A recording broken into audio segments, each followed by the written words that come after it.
Hello friends, स्वागत है आप सभी साथियों का आपके अपने यूट्यूब चैनल स्मार्ट स्टडी में। साथियों, इस वीडियो में देखेंगे संविधान और पॉलिटी के पूरे टॉप 100 जीके क्वेश्चंस को। सारे क्वेश्चन एमसीक्यू हैं और सारे क्वेश्चन सिलेक्टेड हैं, सारे महत्वपूर्ण क्वेश्चन है साथियों। और ये क्वेश्चंस जो है आपके इंपॉर्टेंट है सभी एग्जाम्स के लिए, फॉर ऑल एग्जाम्स। ठीक है, तो कंप्लीट देखिएगा, एक भी क्वेश्चन को स्किप नहीं करना है। उससे पहले फटाफट से सभी साथी वीडियो को लाइक कर दीजिए, अपने सभी दोस्तों के साथ शेयर जरूर कर दीजिएगा। चलिए शुरू करते हैं, देखते हैं कौन कौन से क्वेश्चन है। साथियों, बिल्कुल ही सुपर फास्ट तरीके से बहुत ही कम समय में सारे क्वेश्चंस का रिवीजन करेंगे हम लोग। आप लोग अंत तक बने रहिएगा। देखिएगा पहला क्वेश्चन, अंतर्राष्ट्रीय न्यायालय कहाँ स्थित है? तो देखिएगा अंतर्राष्ट्रीय न्यायालय कहाँ पर स्थित है? तो हेग में, द हेग नीदरलैंड में। ठीक है, ऑप्शन नंबर ए इस क्वेश्चन का सही उत्तर हो जाएगा। चलिएगा आगे देखिए, संयुक्त राष्ट्र संघ की आम सभा की अध्यक्ष एकमात्र कौन भारतीय महिला बनी थी? संयुक्त राष्ट्र संघ की, यूएनओ की। ठीक है, तो देखिएगा right answer option number D, Vijay Lakshmi Pandit. आगे देखिए, संयुक्त राष्ट्र की सुरक्षा परिषद के अस्थायी सदस्य का कार्यकाल कितना होता है? तो संयुक्त राष्ट्र की सुरक्षा परिषद के अस्थायी सदस्य का कार्यकाल होता है 2 वर्ष का। ऑप्शन नंबर सी सही उत्तर हो जाएगा। आगे देखिए, यूएनडीपी का पूरा नाम क्या है?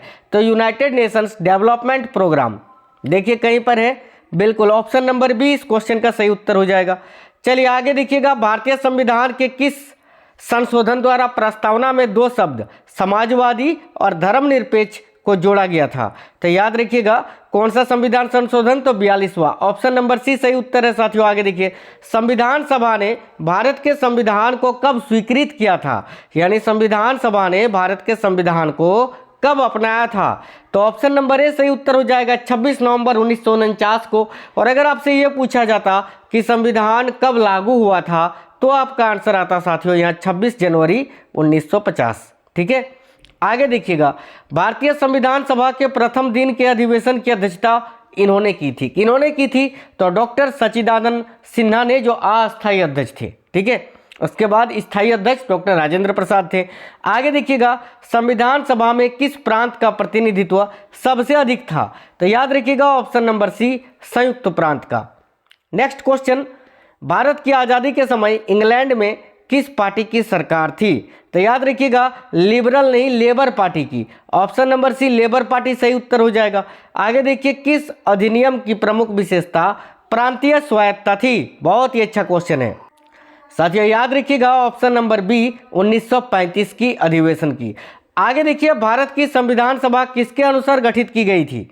यह भी क्वेश्चन बहुत ही अच्छा है। इस क्वेश्चन का सही उत्तर चेक कर लेते हैं। Option number A, cabinet mission योजना के तहत। ऑप्शन नंबर ए सही उत्तर हो जाएगा, 1946। आगे देखिए, महारानी विक्टोरिया को भारत की सामग्री कब नियुक्त किया गया था? तो साथियों, महारानी विक्टोरिया को भारत की सामग्री कब नियुक्त किया गया था? याद रखिएगा 1858 में।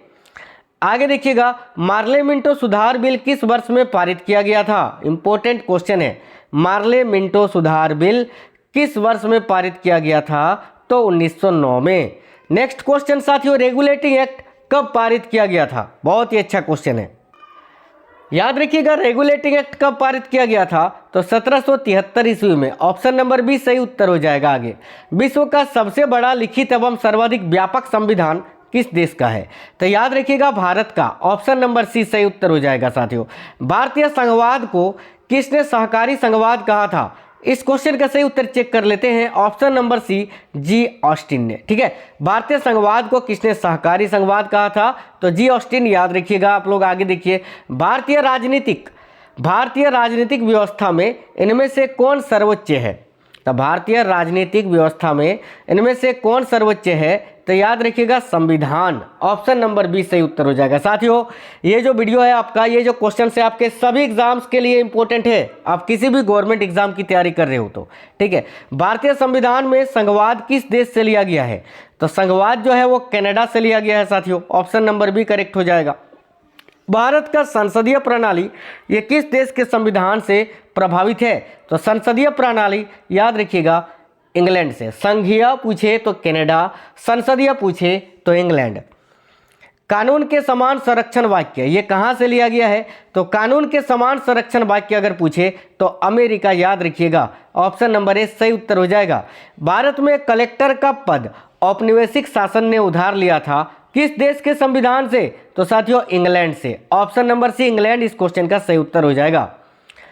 अधिष्ठात्मक शासन का उदय सर्वप्रथम किस देश में हुआ था? साथियों याद रखिएगा यूएसए में, यानी संयुक्त राज्य अमेरिका। ऑप्शन नंबर बी सही उत्तर हो जाएगा।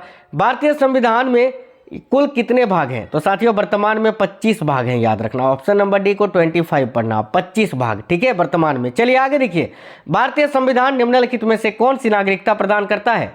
तो याद रखिएगा एकल नागरिकता। Option number B correct answer हो जाएगा। आगे देखिए, किस देश में दोहरी नागरिकता का सिद्धांत स्वीकार किया गया है? तो याद रखना संयुक्त राज्य अमेरिका में। आगे देखिए, भारतीय संविधान के किस अनुच्छेद में राज्य सरकार को ग्राम पंचायत के संगठन का निर्देश देता है? तो साथियों भारतीय संविधान के किस अनुच्छेद में राज्य सरकार को ग्राम पंचायत के संगठन का निर्देश देता है? तो अनुच्छेद 40 में। ऑप्शन नंबर सी आर्टिकल 40। 6 वर्ष की आयु से 14 वर्ष की आयु के बीच के सभी बच्चों को शिक्षा का अधिकार किस प्रकार का अधिकार है? तो मूल अधिकार साथियों। ऑप्शन नंबर ए सही उत्तर होगा।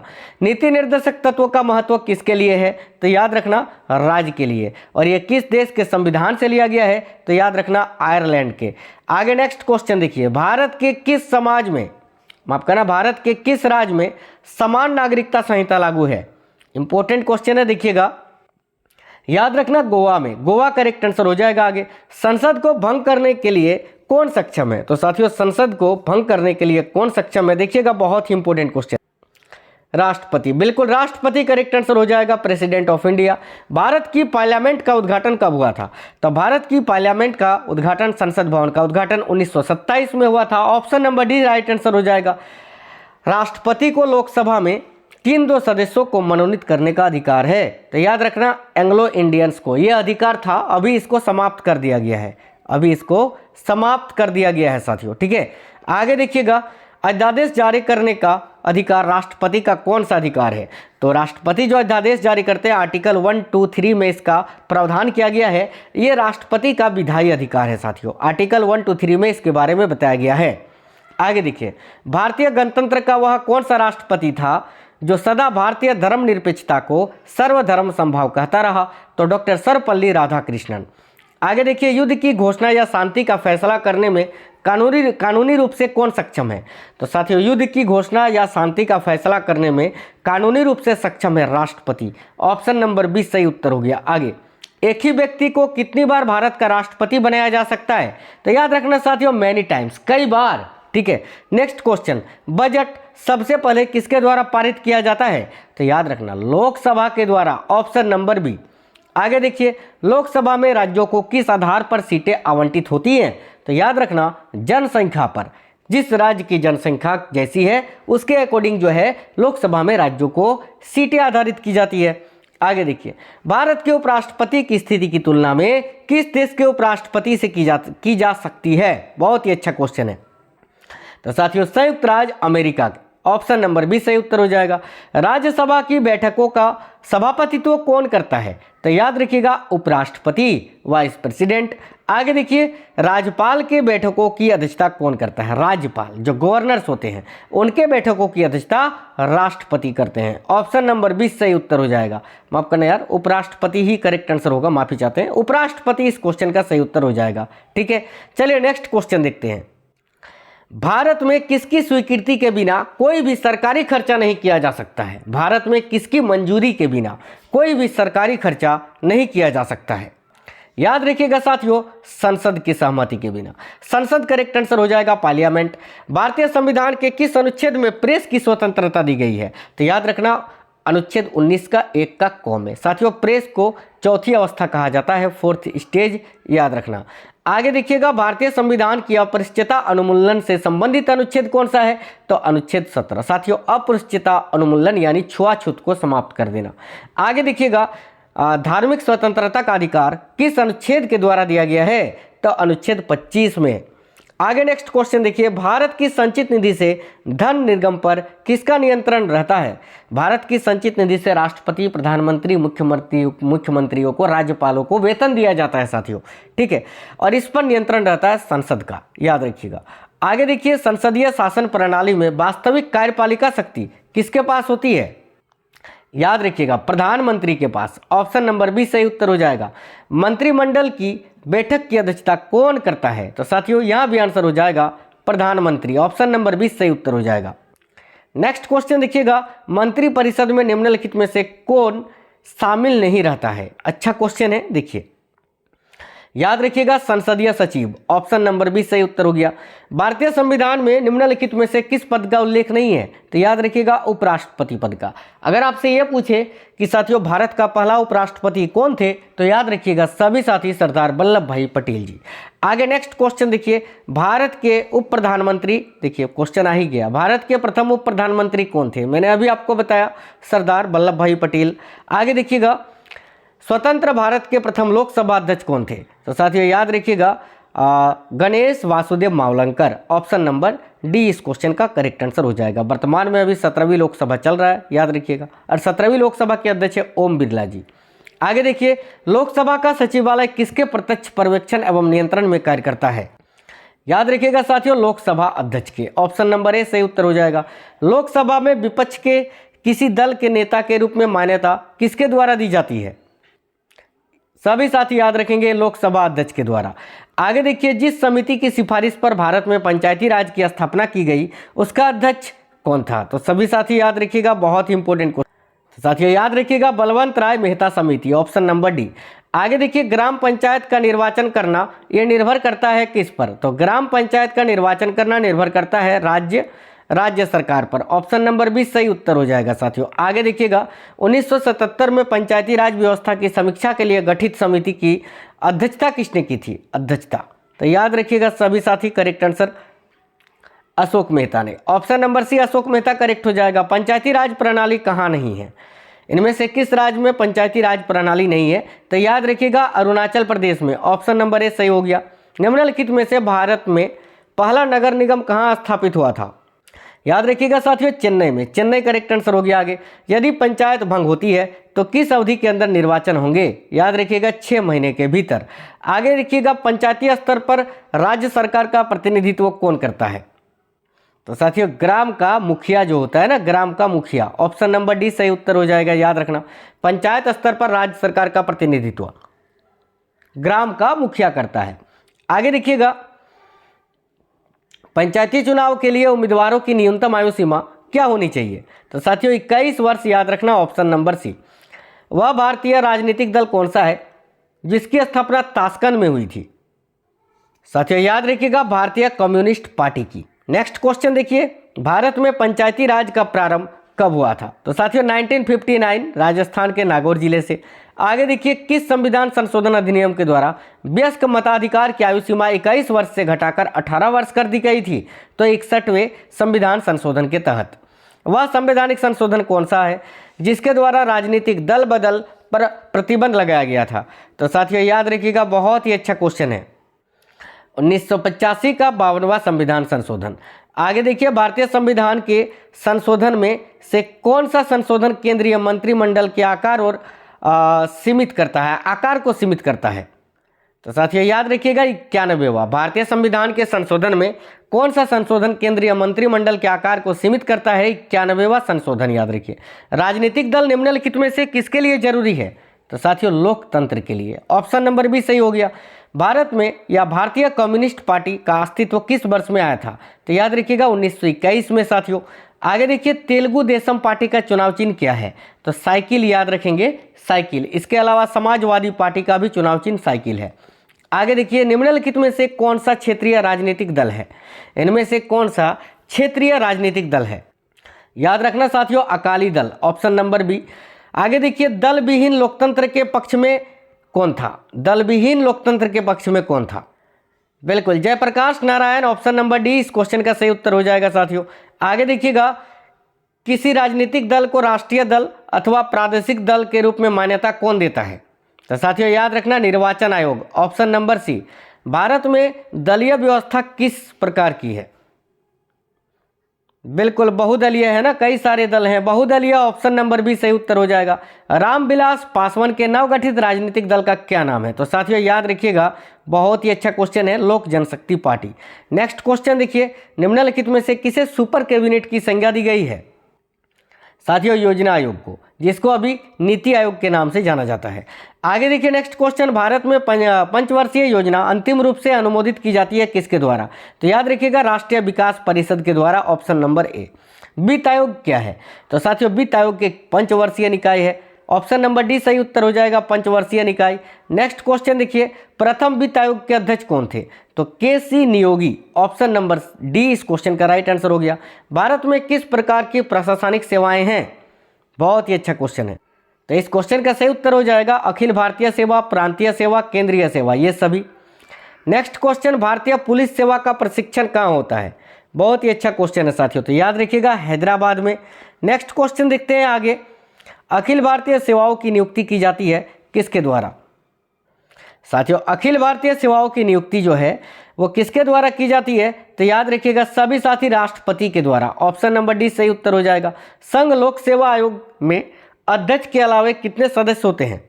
तो साथियों याद रखिएगा 9, ऑप्शन नंबर बी सही उत्तर होगा साथियों। संघ लोक सेवा आयोग का देखो, संघ लोक सेवा आयोग का जो अध्यक्ष होता है यूपीएससी का, ठीक है, वो अपना त्यागपत्र किसको सौंपता है? तो साथियों राष्ट्रपति को, याद रखना, उसकी नियुक्ति भी राष्ट्रपति करते हैं।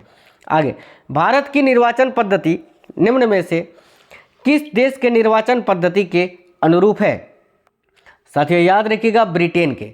नेक्स्ट क्वेश्चन, भारतीय संविधान के किस अनुच्छेद में निर्वाचन आयोग का वर्णन किया गया है? तो अनुच्छेद 324 में साथियों। आगे देखिए, भारत में प्रथम आम चुनाव किस वर्ष में किए गए थे? तो भारत में प्रथम आम चुनाव जो है वो 51-52 में कराए गए थे साथियों। आगे देखिए, भारत में पहली बार महिलाओं को मताधिकार का अधिकार कब प्राप्त हुआ था? सही उत्तर हो जाएगा साथियों 1926 में। नेक्स्ट क्वेश्चन देखिए, सरकारिया आयोग संबंधित है किससे? तो सरकारिया आयोग का संबंध है केंद्र और राज्य के संबंधों से। देखिए संवर्ती सूची का विषय इनमें से कौन सा है? अच्छा क्वेश्चन है, याद रखिएगा समाचार पत्र, option number B. Next question देखिए, निम्नलिखित में से कौन सा विषय संघ सूची के अंतर्गत समाविष्ट है? तो इनमें से कौन सा विषय है जो संघ सूची के अंतर्गत आता है? तो साथियों जनगणना, option number D correct answer हो जाएगा। निम्नलिखित सूचियों में से किसके अंतर्गत शिक्षा आती है? तो शिक्षा भी आपका संवर्ती सूची के अंतर्गत आता है, ऑप्शन नंबर सी। आगे देखिए, केंद्र राज्य संबंध में विवाद का एक कारण क्या रहा है? तो याद रखिएगा राज्यपाल का पद, ऑप्शन नंबर डी सही उत्तर हो जाएगा साथियों। केंद्र और राज्यों के बीच वैधानिक शक्तियों का बंटवारा दिया हुआ है किस अनुसूची में? केंद्र और राज्यों के बीच वैधानिक शक्तियों का बंटवारा ये कौन से अनुसूची में दिया गया है? तो 7वीं अनुसूची, आप लोग याद रखेंगे, अच्छा क्वेश्चन है, 7वीं अनुसूची में साथियों। संविधान के किस अनुच्छेद के अंतर्गत हिंदी को राजभाषा के रूप में दर्जा प्रदान किया गया है? तो अनुच्छेद 343 का 1, ऑप्शन नंबर सी सही उत्तर हो गया। किसी भाषा को किसी राजभाषा के रूप में अंगीकार करने का अधिकार किसे है? तो याद रखिएगा संसद को, ऑप्शन नंबर डी सही उत्तर हो जाएगा साथियों। यहाँ संसद आप लोग याद रखेंगे, पार्लियामेंट करेक्ट आंसर नहीं यार, माफ़ी चाहते हैं, राज्य का पूछा है ना, माफ़ी चाहते हैं। देखो किसी भाषा को किसी राज्य भाषा के रूप में मान लेते हैं, जैसे कि किसी भी राज्य का जो राज्य भाषा है, जैसे उड़ीसा का उड़िया है, तमिलनाडु का तमिल है, कर्नाटका का कन्नड़ है, वो राज्य भाषा के रूप में अंगीकार करने का अधिकार जो है ये राज्य विधानमंडल के पास होता है। याद रखिएगा, संसद नहीं, माफ़ी चाहते हैं, राज्य विधानमंडल, संसद के पास वो अधिकार है कि किसी राज्य का नाम बदल सके, किसी एक राज्य को 2 राज्यों में बदल सके, बंटवारा कर सके, ये सब अधिकार संसद के पास होता है। लेकिन किसी राज्य भाषा के रूप में अंगीकार करने का अधिकार जो है ये राज्य विधानमंडल के पास होता है, याद रखना। आगे देखिएगा, कौन सी भाषा हमारे संविधान की 8वीं अनुसूची में सम्मिलित नहीं है? साथियों याद रखिएगा राजस्थानी, बाकी गुजराती, डोंगरी और कश्मीरी ये सभी शामिल हैं। आगे देखिए, भारत का राष्ट्रपति किस प्रकार के आपातकाल की उद्घोषणा कर सकता है? बहुत ही अच्छा क्वेश्चन है, तो ये सभी राष्ट्रीय आपातकाल, वित्तीय आपातकाल, राज्य संवैधानिक आपातकाल। आगे देखिए, राष्ट्रपति राष्ट्रीय आपातकाल की उद्घोषणा किन परिस्थितियों में कर सकता है? तो साथियों याद रखिएगा, युद्ध में, सशस्त्र विद्रोह के समय, बाहरी आक्रमण के समय, ये सभी, इन पर सभी परिस्थितियों में। आगे देखिएगा, अंतिम क्वेश्चन है, देश में पहली बार राष्ट्रीय आपातकाल की उद्घोषणा किन परिस्थितियों में, माफ करना यार, कब की गई थी, है ना? देश में पहली बार राष्ट्रीय आपातकाल की उद्घोषणा, ठीक है, कब की गई थी? कब की गई थी ये बताना, कब की गई थी? तो देखिएगा सही उत्तर क्या हो जाएगा, तो साथियों देश में पहली बार राष्ट्रीय आपातकाल की उद्घोषणा जो है 26 अक्टूबर 1962 को की गई थी भारत चीन आक्रमण के समय, याद रखिएगा। ठीक है, ऑप्शन नंबर सी सही उत्तर हो जाएगा। तो साथियों पूरे 100 क्वेश्चन संविधान पॉलिटी के मिक्स क्वेश्चन, कैसा ये वीडियो लगा है कमेंट बॉक्स में कमेंट करके जरूर बताइए। अपने सभी दोस्तों के साथ शेयर कर दीजिए। वीडियो को लाइक करना बिल्कुल भी मत भूलना। नए साथी अगर कोई भी हैं, आप किसी भी गवर्नमेंट एग्जाम की तैयारी कर रहे हैं तो चैनल को सब्सक्राइब करके बेल आइकन को जरूर ऑन कर लीजिएगा। मिलते हैं साथियों अगली वीडियो में, नेक्स्ट वीडियो में। तब तक स्वस्थ रहें। जय हिंद सभी को, वंदे मातरम।